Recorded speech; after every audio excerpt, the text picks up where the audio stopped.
Welcome back. I am so pleased to be joined by a very, very inspirational woman who has accomplished in a short time far more than I think any of us will ever hope to. She's Cindy Peterson. She is a 72-year-old. First of all, you're not 72. I don't believe it. But she's a 72-year-old marathon runner. Tell me how you got started running in marathons and how you're still going at 72. Well, I started at 55, and how I started was I had written a goal list many years ago, and I had written down 30 things that I wanted to do in my life. A bucket list? A bucket list, okay. Years ago. And I put this bucket list away and forgot about it. And around 1993 or so, I found it. And I thought, my goodness, everything on this list was completed except for two things. And one of the things was I wanted a Jaguar, which I didn't need because the company that I work for gave me a car. But the last thing was, the most impossible thing was to run a marathon. And I thought, my gosh, if I've completed everything on this list almost, I guess I could run a marathon. So I watched Fred Lebow, who is the founder of the New York City Marathon, in 1993, and he ran with Greta Weitz with a brain tumor. And I was so motivated, impressed with him. You saw Fred Lebow dying of cancer, yes, and still running the marathon. Yes, and I thought to myself, if that man could run with a brain tumor, I can run with varicose veins. It won't be. And so you set off. I set off, and I called the New York Roadrunners Club, and I said, help, how can I run? And they offered classes, which I went once a week to New York, which was really something, because to travel in New York in those days, I was afraid, but I did. And every week we had classes, and we ran in Central Park, and I did my first marathon in 1994. At the age of? Of 55. My goodness. Now, what kind of shape were you in? Were you in any kind of shape to be running 26.2 miles, which is a marathon? Right. I was in no shape whatsoever. I couldn't even walk a block. And from that point, the New York Roadrunners gave me a schedule to learn how to be able to run for 20 minutes. And it took me about 3 months to learn how to run for 20 minutes straight. And from there on in, I was out of control. I did my first marathon, and from there on in, it was every year I did 3 or 4. It was exciting. You're not kidding when you say you've been out of control, because is it true that you've run 42 marathons now in your life? Yes, 42. And not just here in New York, not just here in the United States, but in 7 continents? Yes, I completed my 7th continent in Kenya this year. Kenya, Africa. Kenya, Africa. We have some amazing pictures of that. Tell us about that trip and what it was like. That was the toughest marathon I've ever done in my life. Why? Well, because of the ground, because it was near the equator, and the air is different, and I kept falling. I mean, I fell 3 times. Well, if we take a look at that picture, is that you in stockings? Yes. I'm so sorry, but it looks like you may have fallen wearing support pantyhose, and there's a hole there. Yes.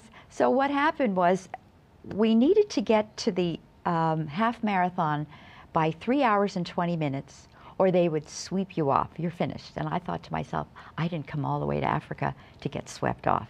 So I'm going to run, and I'm going to make it. So I had fallen on, because the ground is not level. There's rocks and stones, and you just... You mean it's not paved sidewalk like we're used to? No, absolutely not. It's rocks, and I wasn't used to that. So I fell once at the 6th mile, and I picked myself up, and I said, oh, forget it. I'm not even going to go to the medic.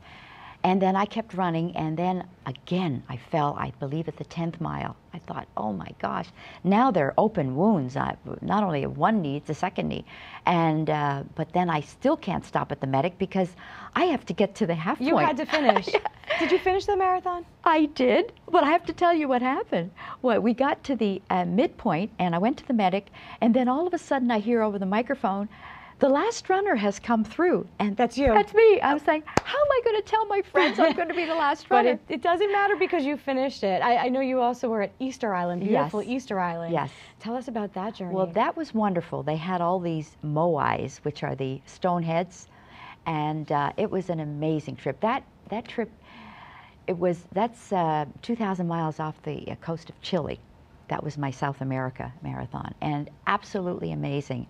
I actually came first in my age category in that. Wow, Yeah, that's impressive. It was Antarctica great. also. Antarctica. You ran in Antarctica.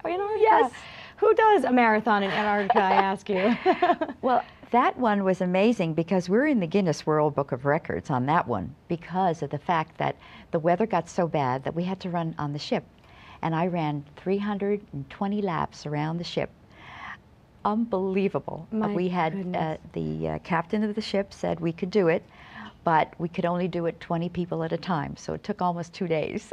Wow. And also Medoc in France. Medoc was my very favorite one because everybody had to wear a costume. Is that you? Is that really I you? had this and you can run in this? Yes. Well, I had running outfit underneath it.